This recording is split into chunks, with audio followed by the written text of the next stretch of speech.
예수님에 대해서 두 가지 다른 반응을 우리는 볼 수가 있습니다. 여기 나오신 분들 가운데 평생 교회 다녔던, 혹은 오늘 처음 교회 나오셨던, 근래에 나오셨던, 이것은 여전히 우리는 예수님에 대해서 두 가지 반응을 볼 수 있다는 겁니다. 이 두 가지뿐이에요. 중간 지대는 없어요. 믿는 것도 아니고 안 믿는 것도 아니에요. 나는 뭐 믿지도 않고 안 믿지도 않고 뭐 그냥 중간에 있겠다 이런 건 없고, 예수님을 받아들이느냐 예수님을 거절하느냐 두 가지밖에 없다는 거예요. 이 세상에 있는 사람들에게 예수님을 전했을 때도 예수님을 받아들이느냐 예수님을 거부하느냐 이거밖에 없다는 겁니다. 모든 오늘 말씀을 듣고도 두 가지 반응이 있을 수밖에 없어요.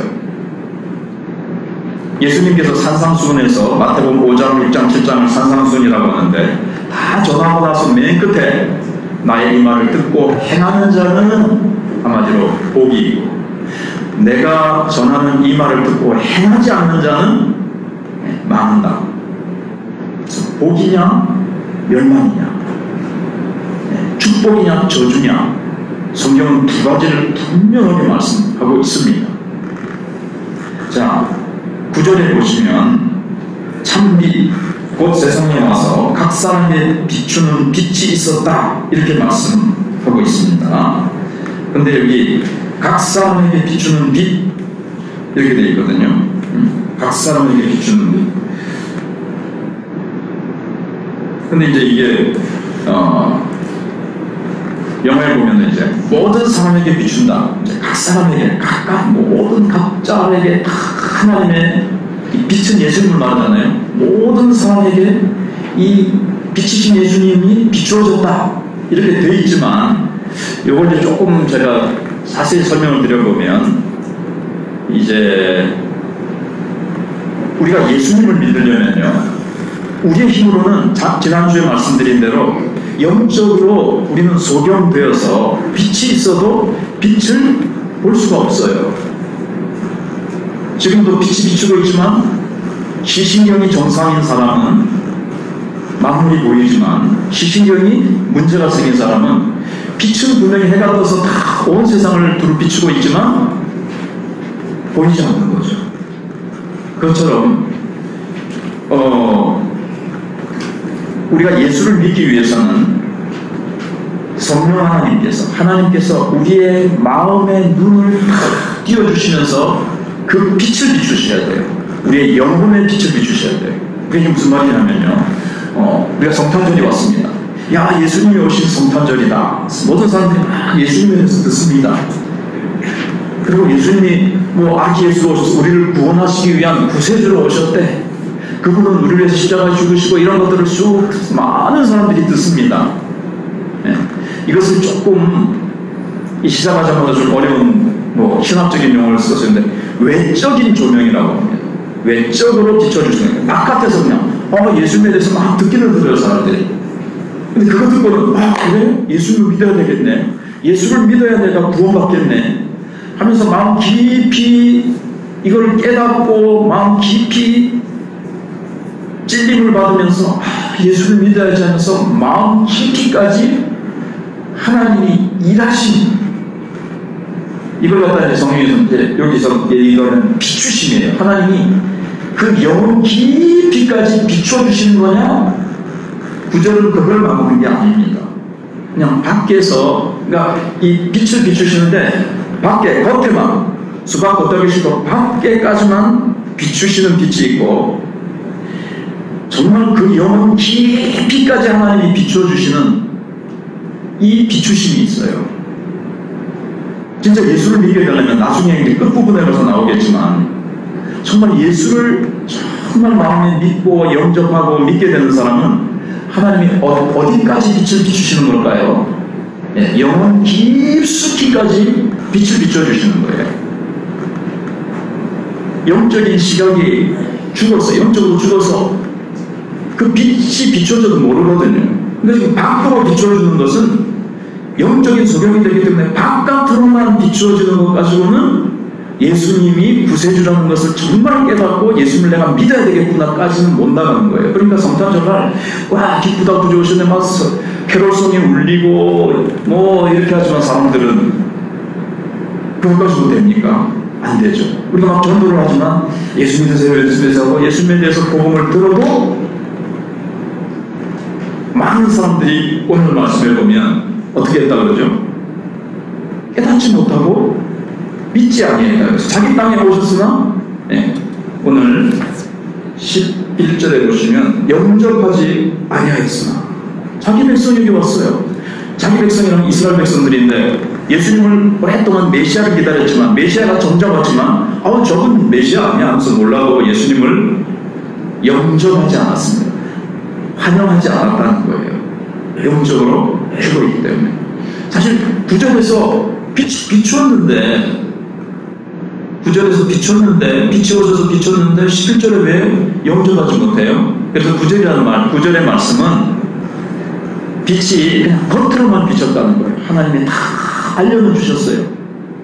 그렇지만 사람들은 영적으로 죽어있기 때문에 빛이 비추어도 빛을 깨닫고 빛을 영접할 수 없는 이 세상의 깊은 어둠의 상태, 인간의 이 깊은 죄인의 상태를 얘기하는 거예요.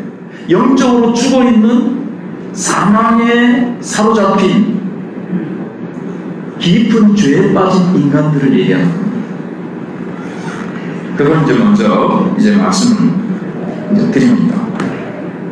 그래서 지난주 끝에 5절이었잖아요. 빛이 어둠에 비치되 어둠이 깨닫지 못하더라. 이걸 지난주에 말씀을 드린 겁니다. 빛이 비추어도 영적으로 죽어 있으니까, 시신경이 죽어 있으니까, 시신경뿐만 아니라 모든 게 영적으로 다 죽어 있죠.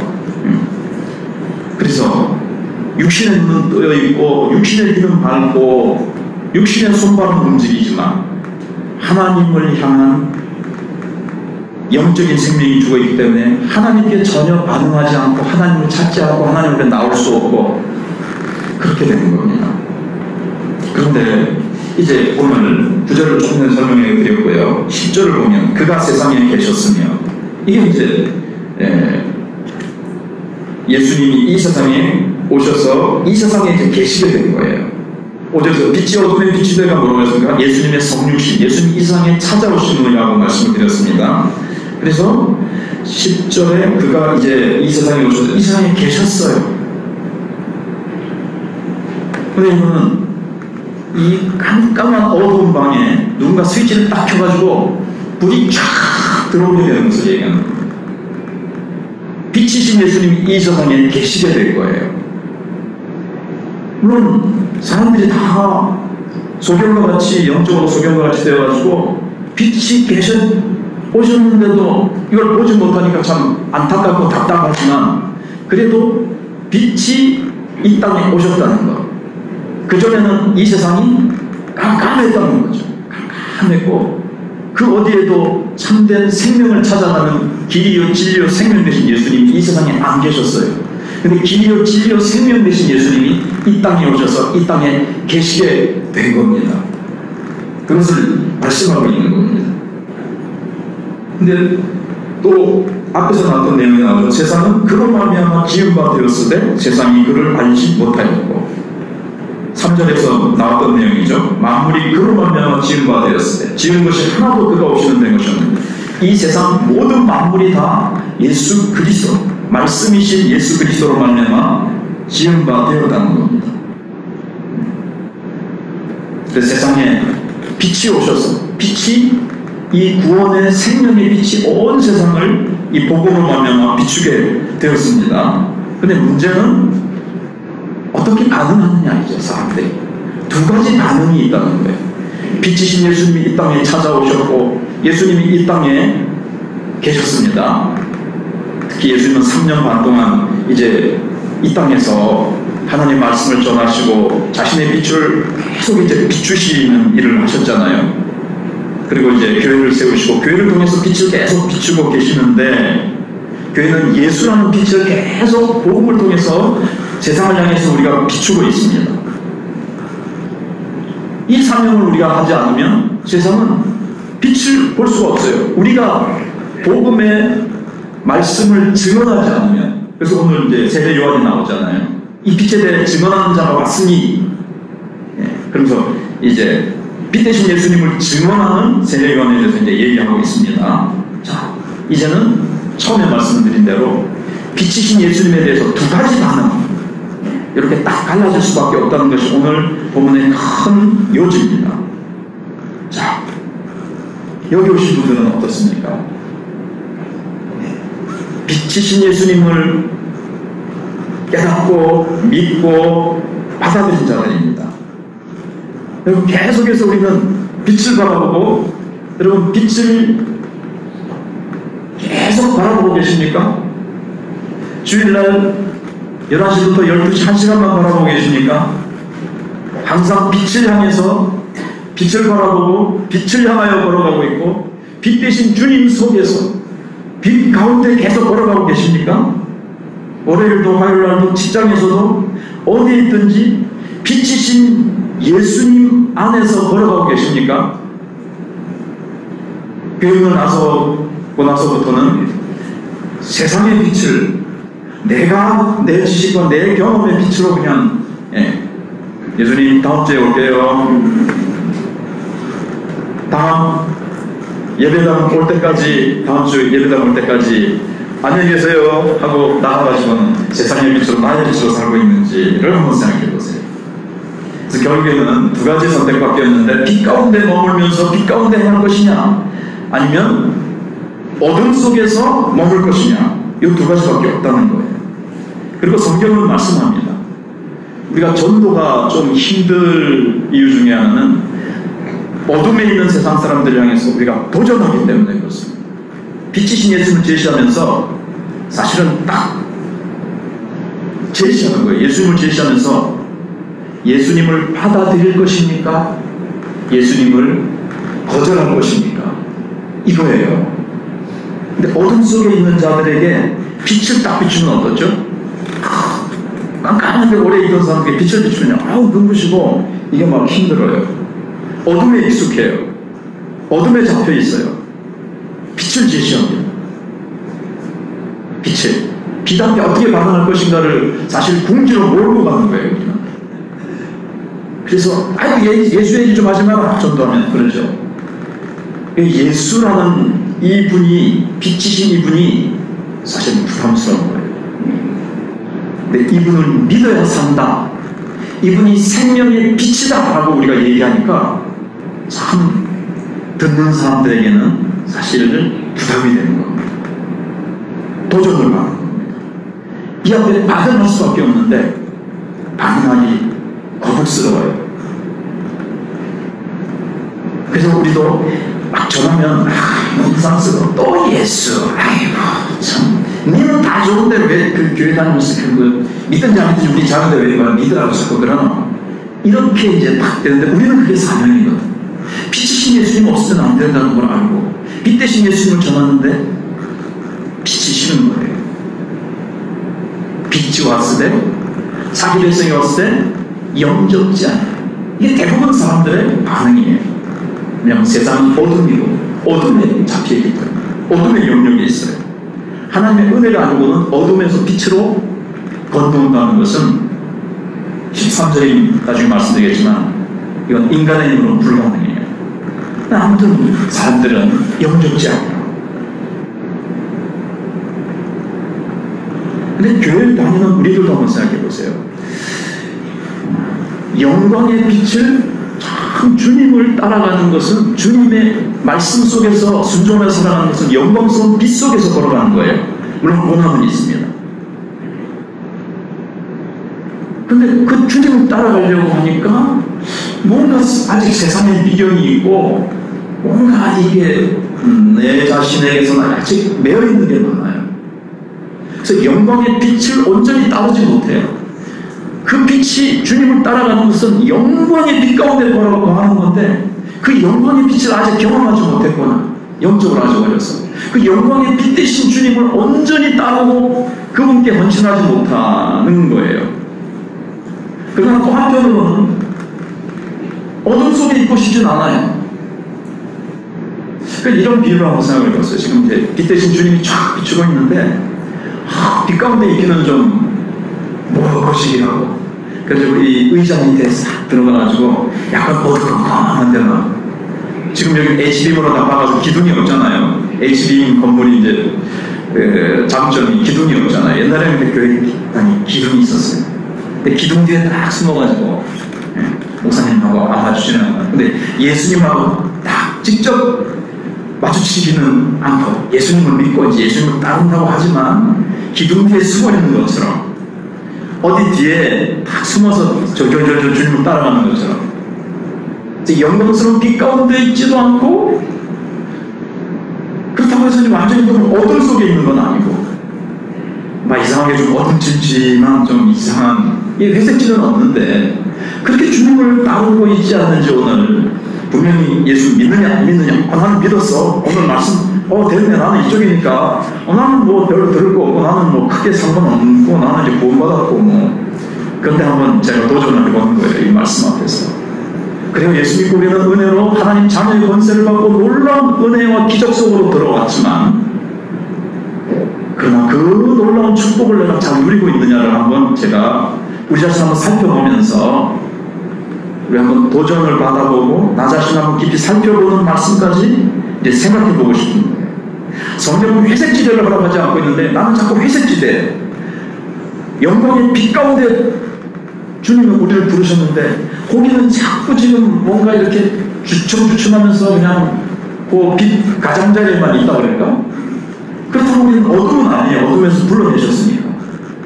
근데 그냥 이렇게 기둥 뒤나 의자 밑에서 숨어서 예수를 믿는 거예요. 빛 가운데 나와서 영광의 주님을 사랑하고 주님을 위해서 복음의 빛을 비추면서 정말 복음을 위해서 이 땅에서 핍박과 어려움과 고난의 길을 걸어갈지라도 영광의 빛 가운데 걸어가기보다는 아직 세상의 재미가 좋은 것 같고 뭔가 이 세상에 뭐 하나 있는 것 같고 뭔가 이것저것 아직도 끊지 못하고 아직도 포기하지 못하는 것들이 있어가지고 또 이쪽에 붙잡혀가지고 말이죠, 다 끊고 뒤돌아서지 않겠네.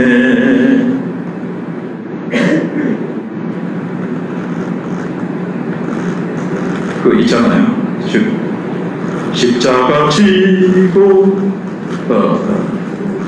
세상 등지고 십자가 지네, 세상 등지고 십자가 지네. 나를 따라오려거든 십자가를 지고 나를 따라가야 된다. 그러나 십자가를 지지만 영광의 빛 가운데 걸어가는 그 축복을 알지 못해서 그냥 십자가는 안 짓고요, 나 편하게 그냥 주님 저 좀 멀찍이서 베드로처럼 쫓아가려는 그런 분이 없느냐는 거예요. 근데 다시 본문으로 돌아오면 참된 빛이 세상에 왔습니다. 자, 그래서 세상 사람들 여기 오신 분 가운데서도 이 빛을 받을 것이냐 이 빛을 거절할 것이냐가 있는 거예요. 그래서 주일 아침에 이렇게 복음서를 가지고 복음을 전하는 교회에 앉아있다는 것은 축복입니다. 특권입니다. 이 지구상에 아직 복음과 전혀 접하지 못한 인구가 20억이에요. 예수 예자도 들을 수 없는 그런 지역에 있는 자들. 그런데 주일 아침에 복음을 듣는다? 내가 구원받고 하나님의 생명을 얻어서 내가 영적으로 영원한 생명을 얻고 영원한 하나님의 영생의 축복을 받는 이 복음, 기쁜 소식을 내가 접하고 받을 수 있다는 것. 그래서 우리는 그 복음을 듣고 이미 여기에 대부분 뭐 다라고 할 수 있을까요? 뭐 99.9%일지 모르지만 잠깐 이렇게 우리가 복음을 듣고 구원받았다는 것, 또 복음을 또 듣는다는 것, 이게 얼마나 그 특권인지 모릅니다. 왜냐하면 죄인을 구원하는 복음, 이 복음의 말씀은 이 성경에 나오는 이 예수님의 대한 말씀 이거밖에 없기 때문에 그래요. 어느 대학, 어느 이 세상에 아무리 훌륭한 책이 있다 할지라도 그 책은 우리를 조금 개과천선하게 할 수 있을지 모르지만 하나님의 자녀로 우리를 다시 태어나고 새로운 피조물로 우리에게 새 생명을 주지는 못합니다. 우리는 구원하지는 못한다는 거예요. 구원하는 복음의 메시지는 이 복음, 요한복음, 누가복음, 성경에 있는 이 복음밖에 없어요. 교회에서 전파하는 예수 복음밖에 외에는 비록 시설은 교회가 좀 좋은 교회는 시설도 좋지만 그러나 세상에 휘황찬란한 그 뛰어난 건물에 비하면 교회는 별로 그렇죠. 조직도 그렇고 세상의 조직에 비해서. 그러나 여기에 세상의 유일한 소망의 메시지, 생명의 메시지, 구원의 메시지는 교회에서 하나님께서 말씀을 통해서 증거되어지는 이 복음의 메시지, 예수밖에 없다는 거예요. 세상에 오신 참빛 되신 예수, 그분이 우리를 찾아오셨고 그분이 세상에 계셨다는 겁니다. 이 예수를 믿을 것이냐 거절할 것이냐 선택이 듣는 자들에게 놓여 있다는 겁니다. 듣는 자들은 뭔가를 선택해야 돼요. 받아들일 것이냐 거절할 것이냐 이거 대답을 할 수밖에 없다는 겁니다. 그럼 예수님에 대해서요, 간혹 예수가 정말 예수님이 이 땅에 오셨냐? 역사적인 실존의 인물이냐? 만들어낸 신화 속의 인물이냐? 가상의 인물이냐? 이걸 가지고는 논쟁한 사람이 있고 이것도 아직 확실히 모르는 사람들이 있지만 저는 이제 쭉 자료를 가지고 있고 많은 책들이 있지만 세계적으로 유명한 역사가들이 예수님이 이 땅에 분명히 존재하셨어요. 이 땅에 오셨고 예수님이 자신이 만드신 이 행성 지구에 찾아오셔서 이 땅을 걸어 다니셨어요. 갈릴리 해변을 걸어 다니셨고 예수님은 이 땅에 분명히 약 33년을 이 땅에 머무셨습니다. 거기에 대해서는 아주 세계적으로 인정하는 역사학자들이 그들의 책에서 분명히 예수님의 실존에 대해서 그런 말을 하잖아요. 이순신 장군이 역사 속에 실존한 인물이었던 것처럼 예수님도 이 세상에 분명히 실존한 인물이었습니다. 분명히 계셨어요. 가상의 인물이 아니에요. 인간이 지어낸 인물이 아니에요. 예수님이 이 땅에 오셨고요. 거기서 저는 이렇게 많은 이제 설교문에 원래 어떤 역사가가 어떤 책에서 어떻게 이렇게 기록을 해놨다고 다 있지만 그거 가지고 시간을 보내보시진 않아요. 제가 그렇게 얘기하면 여러분들은 제가 대신 연구를 해서 제가 자료를 갖고 있어서 세계적으로 인정받는 역사학자들이 예수 그리스도의 이 땅에 실존했던 인물이었다는 것을 제가 여러분들에게 얘기하면 그렇구나 그렇게 믿으면 되죠. 그죠? 제가 비싼 밥 먹고 뭐 하려고 거짓말 하겠습니까? 그리고 6절에서 하나님께로부터 보내심을 받은 사람이 있으니 5절에서는 빛이 어둠의 빛이 예수님 오셨다는 거고 하나님께로부터 보내심을 받은 사람이 있으니 그의 이름은 요한이다. 하나님께로부터 보내심을 받은 자. 예수님도 하나님께로부터 오신 하나님의 아들 그리고 하나님께로부터 보내심을 받은 권위를 얘기하는 거죠. 예수님을 증거하는 세 요한입니다. 이 사람은 이름은 요한이라. 요한복음은 누가 썼어요? 요한이 썼어요. 그러나 이 요한은 예수님의 제자 요한이고 지금 6절이 말씀하고 있는 이 사람은 세례 요한을 얘기하는 겁니다. 그는 빛이 아니에요. 빛을 전하는 사람일 뿐이에요. 이 사람은 생명을 줄 수는 없고요. 생명을 주시는 말씀을 증언하는 사람입니다. 요한은 그러니까 단지 안내자고요. 진짜 주인공, 진짜 초점은 예수님이라는 얘기입니다. 자신을 통해서 요한은 자신을 통해서 빛이신 주님, 말씀이신 주님을 믿고 생명을 얻게 하는 사람이에요. 요한은 참된 말씀을 전하는 사람이었지만 그는 참된 말씀, 영원한 말씀은 아니에요. 영원한 말씀은 예수님, 참된 말씀은 예수님, 생명의 말씀은 예수님, 참된 빛은 예수님. 세례 요한은 참된 빛, 참된 생명, 참된 말씀을 전하는 자, 자기를 통해서 전하는 자.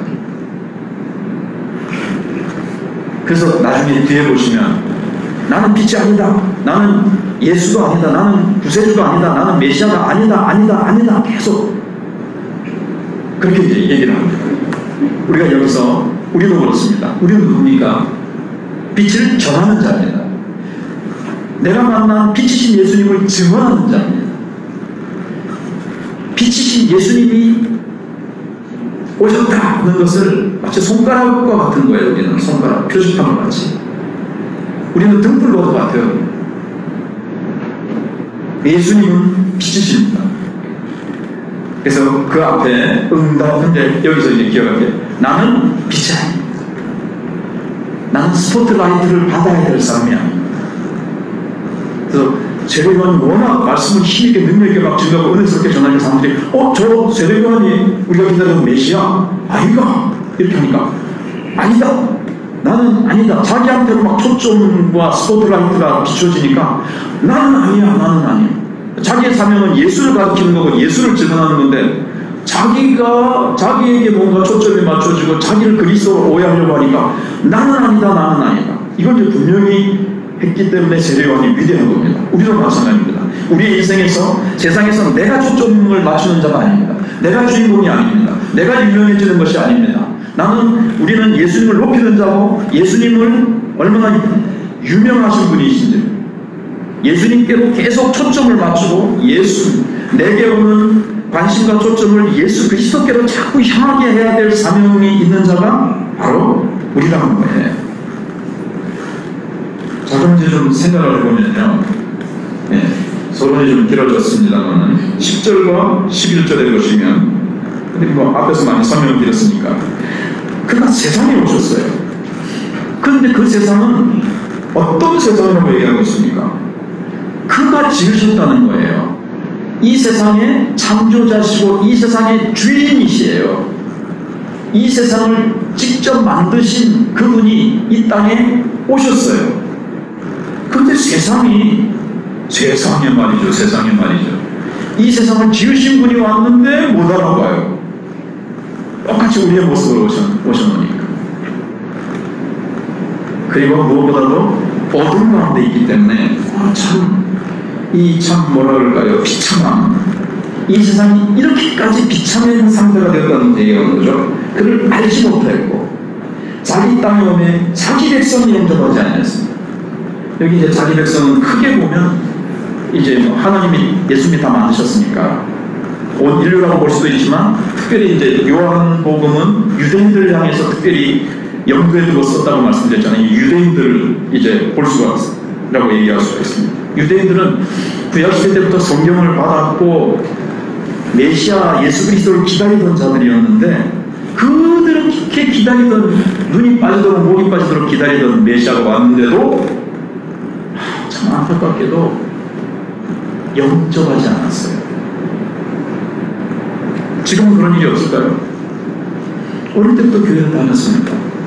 근데 이게 이제 내적인 아까 말씀드린 하나님의 비추심이 영 깊이까지 이제 비춰지지 않으면 교회만 왔다 갔다 하는 외적인 비추심만 가지고 어릴 때부터 주일학교 다니고 교회학교 다니고 예배 때마다 말씀 많이 들었지만 한 번도 영 깊이 빛비춤이 없는 거예요. 그러니까 외적으로 많이 들었어요. 이것까지는 안 된다 그랬죠.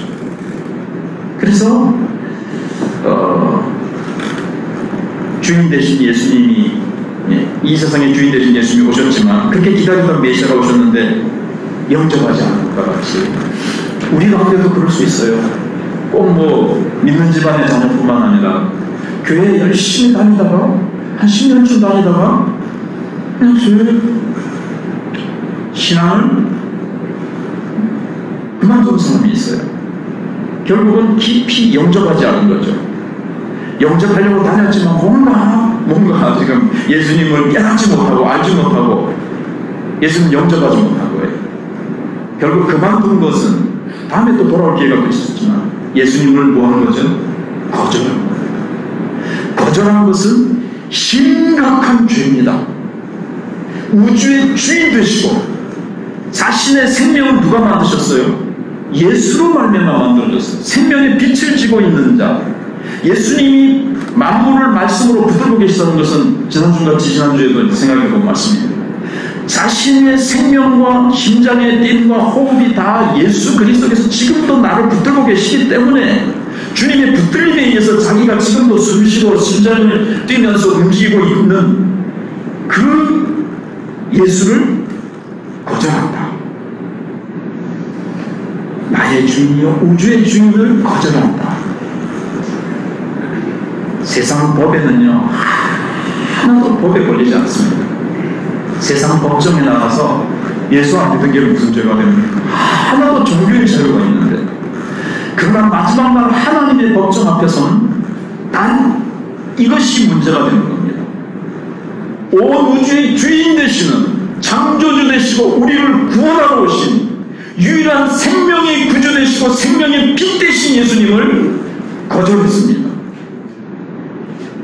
유일한 구원의 빛을 거절했으니 그에게 남겨진 것은 두 가지밖에 없죠. 생명이냐 죽음이냐, 구원이냐 멸망이냐밖에 없는데 생명을 거절했고 구원을 거절했고 빛을 거절했기 때문에 그는 어두움을 택한 것이요, 빛을 거절하면서 어두움을 택한 것이고 멸망을 그가 선택한 거예요. 그래서 참 이것이 심각한 죄인 겁니다. 하나님이 볼 때는 가장 심각한 죄인 거예요. 가장 우리 인생에서 가장 중대한 문제, 생사를 놓고 좌우하는 문제인 겁니다. 그래서 예수님은 분수령이에요. 예수님을 믿으면 영생이요, 예수님을 믿지 않으면 영벌인 것입니다. 세상에 좋은 대학 가고 좋은 취직을 하고 세상에서 어떤 것을 행하는 그 어떤 것보다도 가장 우선적이고 가장 최우선적으로 가장 중요한 문제는 예수님을 만나는 것입니다. 예수님을 알고 예수님을 만나는 거예요. 마지막 하나님의 심판대 법정 앞에서 하나님이 딱 물어보는 것, 마지막 날 영생이냐 영벌이냐고 두 갈래로만 탁 갈라져요. 가운데 길은 없다는 거예요. 마지막 날, 종종 말씀드린 대로 지금 지구 위에는 약 200 몇십 개의 유엔에 가입한 나라가 있습니다. 지구 위에는 그렇습니다. 단단한 나라, 유엔에 가입하지 나라 빼고요, 약 200개의 나라가 있다고 칩시다. 죽음 뒤에 모든 것이 끝나는 것이 아닙니다. 죽음 뒤에는 두 나라만이 있습니다. 영원한 빛의 나라, 영원한 어둠의 나라, 영원한 생명의 나라, 영원한 죽음의 나라가 있어요. 근데 거기에 유일한 분수령, 유일한 기준점, 예수, 우리를 구원하러 오신 예수님을 받아들였느냐? 받아들여야 영원한 생명과 죄사함과 하나님 자녀의 권세를 얻어서 하나님 자녀가 되어 하나님의 집에 들어가죠. 근데 그걸 거부하면, 그 축복을 거절하면 못 들어가는 거죠. 그러니까 이게 가장 중요한 문제죠. 내 생에 있어서 어떤 내 옆에 있는 그 누구에게나 이 지구 위에 있는 모든 사람에게 이것이 가장 최우선적인 화급한 문제인 거죠. 이제 한 가지가 나는, 그래서,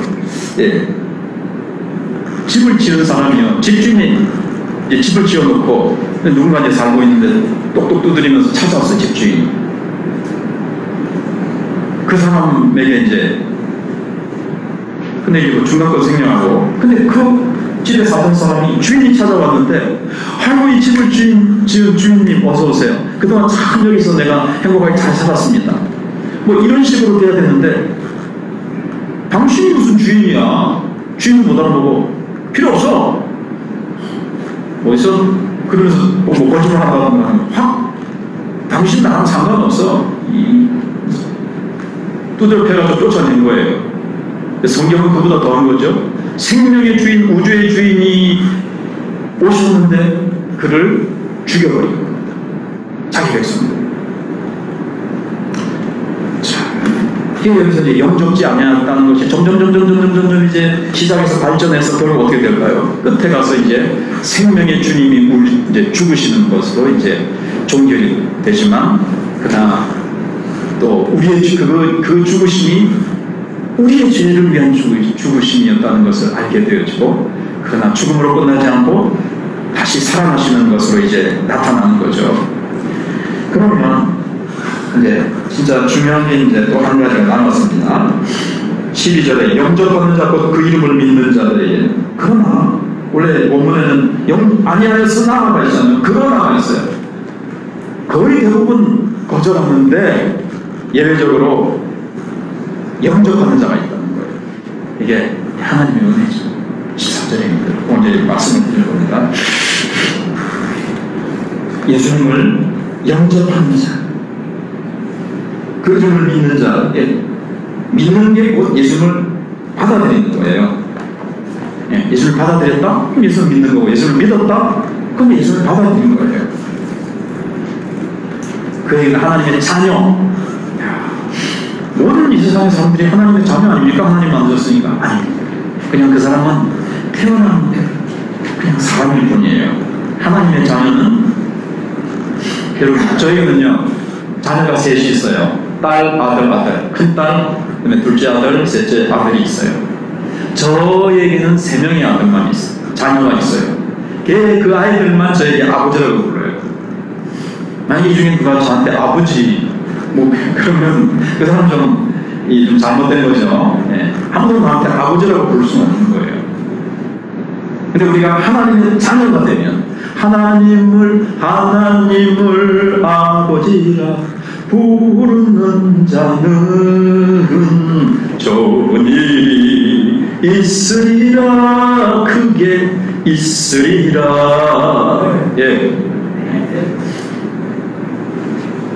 제 진중에 트로트를 좀 듣는 게 있는데, 꺾기를 조금 제가 좀 하는데, 제가 실력을 많이는 다음에 보여드리고, 좋은 일이 있으리라, 그게 있으리라. 설교 시간에서 제가 해놓고만, 하나님을 아버지라고 부르는 이 권세, 이 엑수시아,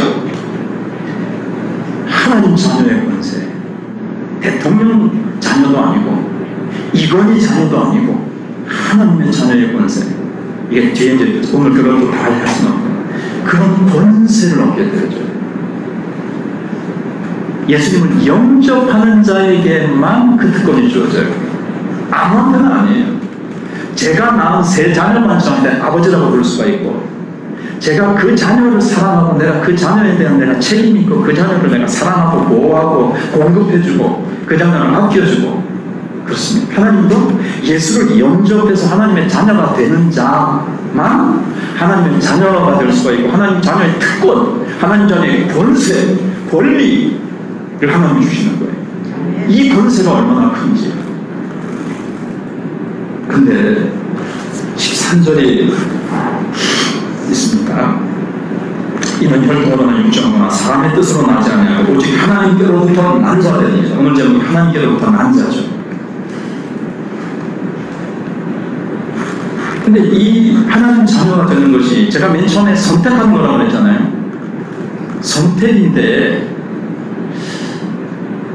이게 이제 참 신기한 일이고 설명하기 어려운 부분이거든요. 선택인데, 자, 우선 혈통으로나 목사 아들로 태어났다고 해서 하나님 자녀가 그냥 되는 거 아닙니다. 믿는 집안에 태어났다고 해서, 믿는 집에 3대 4대로 태어났다고 해서 저절로 하나님의 자녀가 되는 게 아니라는 게, 혈통으로 아니에요. 베드로의 아들이라 할지라도 어떻게 해야 돼요? 예수님을 영접해야 돼요. 그냥 자동적으로 니는 하나님 자녀야, 너는 천국에 그냥 통과, 베드로 자녀 통과, 이게 아니라는 거예요. 하나님 그 혈통으로 안 돼요. 육적으로도 안 돼요. 인간의 힘으로 아니라는 거예요.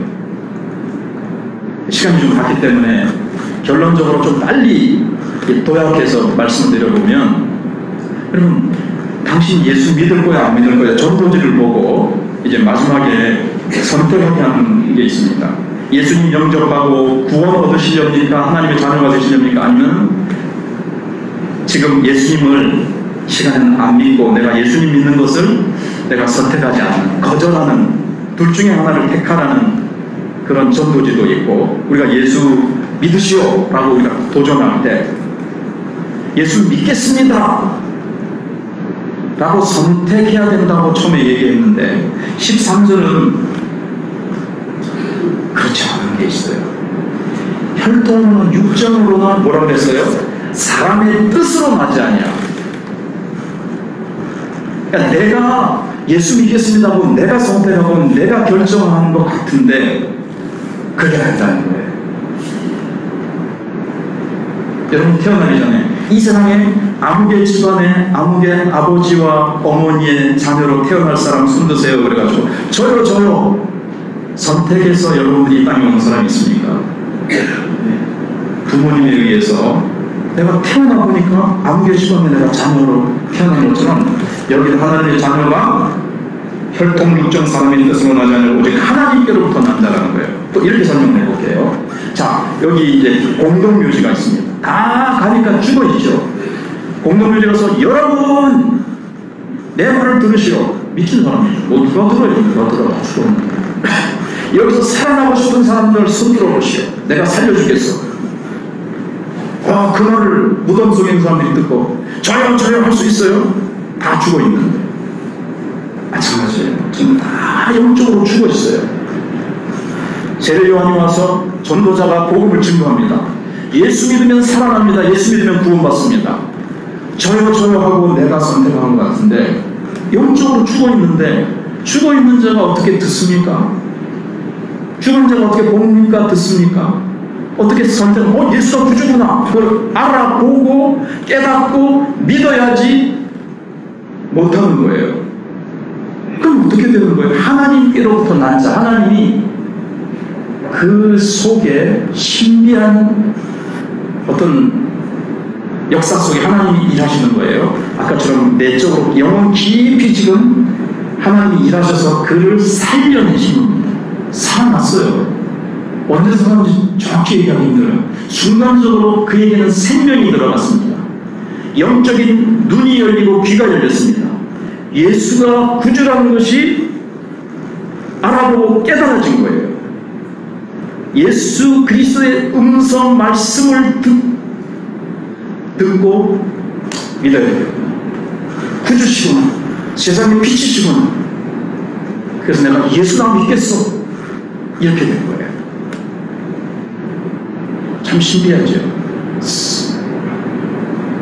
그래서 내가 선택한 것 같지만 내가 선택할 수 있도록 하나님이 나를 살려내시고 하나님이 작업을 하셔서 어둠 가운데 있는 나에게 생명의 빛을 살려내셔서 생명의 빛을 신 예수 복음을 듣게 하시고 듣고 깨닫게 하시고 예수님을 내가 믿겠다고 하는 놀라운 은혜. 이 세상에서 가장 큰 기적은 바로 그 기적이에요. 어둠의 자녀였고 영원한 멸망과 사망에 있을 수밖에 없었는데 하나님이 나를 듣고 요한복음 5장 24절에 내 말을 듣고 믿는 자는 사망에서 생명으로 옮겼고 영생을 얻어나니 사망에서 생명으로 옮겼느니라. 그렇게 되어 있거든요. 우리는 가장 큰 기적을 소유한 자입니다. 하나님의 자녀의 놀라운 특권을 받은 자입니다. 이보다 더 큰 기적이 어디 있어요? 제 주변에 있는 공천교회에서는 목사님이 한번 관장을 하시는데 어떤 사람이 이제 철퇴로 만든 안경을 이제 돋보기를 2개 사고 교회에 들어왔는데 이게 금태로 바뀌어 있대요.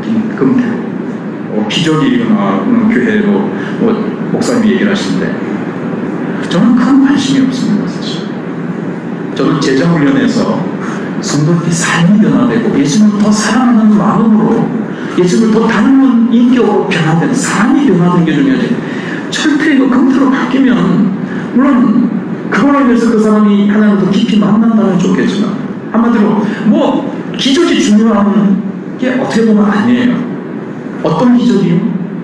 내가 예수 믿게 됐다고 하나님이 나를 찾아주셔서 나에게 생명 하나님께로부터 내가 낳는 자가 됐어요. 내가 지금 예수님을 믿어져요. 내가 예수님을 믿기로 선택해서 지금까지 예수 믿고 예수님 믿어지고 예수님과 함께 걸어왔고 예수가 좋고 하나님께로부터 내가 낳기 때문에 그래요. 하나님이 가장 큰 기적을 베풀어 주셔서 그래요. 근데 정말 마지막으로 또 생각이 나서 전하고 싶은 것은, 그 예수님이 여러분들에게는 어떤 분이십니까? 그 예수님으로 말미암아 하나님의 자녀의 권세로 지금까지 뭘 하셨습니까?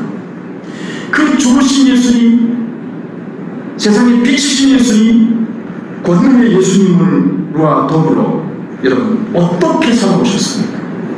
지금 예수 이름 권세, 하나님 자녀의 권세를 가지고 얼마나 기뻐하며 감사하며 살고 계십니까? 예수님은 이 세상에서 오셨는데요, 가장 아름다운 분, 가장 영광과 존귀와 찬양을 받으시기에 합당하신 분이세요. 히브리서에 예수님을 깊이 생각하라고 했는데, 예수님을 조금만 깊이 생각해보면 예수님만큼 겸손한 사람이 우주에 없습니다. 무한히 겸손하신 분이세요. 우주를 만드신 만왕의 왕이신 구유에 오신 것만 해도 그분의 겸손함을 생각해보세요. 이렇게 아름다운 겸손하신 분이 계세요. 십자가에 나를 구원하시기 위해서 십자가에 죽기까지 낮아지신 겸손이, 이런 겸손이 어디 있어요?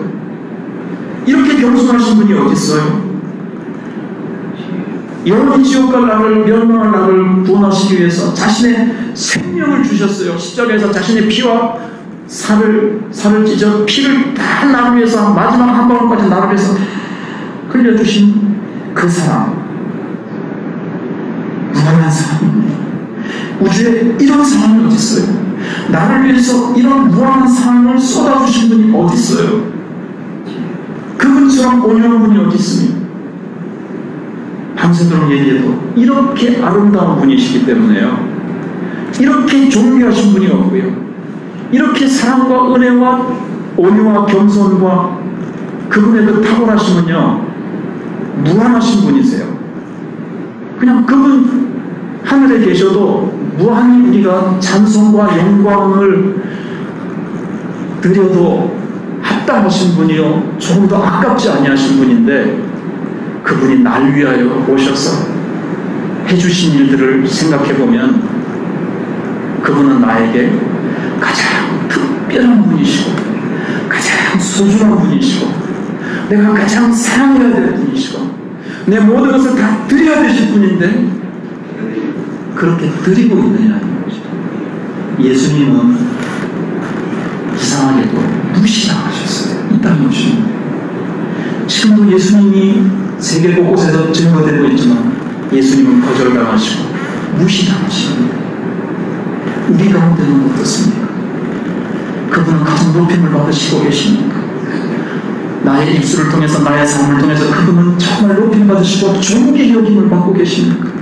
내 삶에 가장 특별하신 분이시로 그렇게 여김받고 계십니까?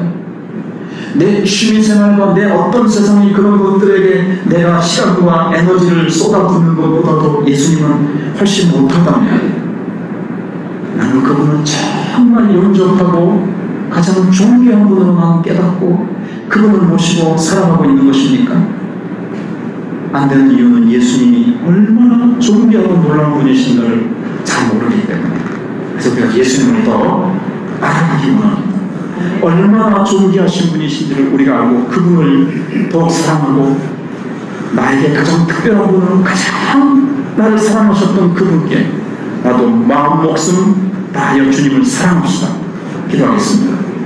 하늘의 예수님 아버지, 우리는 참된 생명의 빛을 주셨습니다. 우리는 복음과 그리스도에 대해 낯설거나 무관심한 사람이 아닙니다.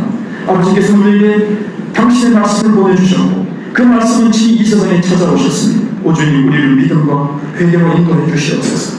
혹시 아직도 하나님의 자녀가 되지 못한 자들이 있다면 하나님께로부터 나서 아버지의 자녀가 되고 구원받은 그 기쁨을 알고 노래하고 맛보게 해주옵소서. 예수님을 영접했다고 하지만 거기서 만족하지 않고 주님이 나의 가장 특별하신 분, 가장 소중히 여김을 받으시는 분, 내 마음 목숨 생명 다하여 사랑을 받으시기에 합당하신 그 주님을 내가 나의 목소리로, 나의 삶으로 세례 요한과 같이 나를 통하여 수많은 영혼들이 빛 대신 주님을 만나는 역사가 있게 해주시옵소서. 예수 그리스도의 이름으로 기도하는 아니다.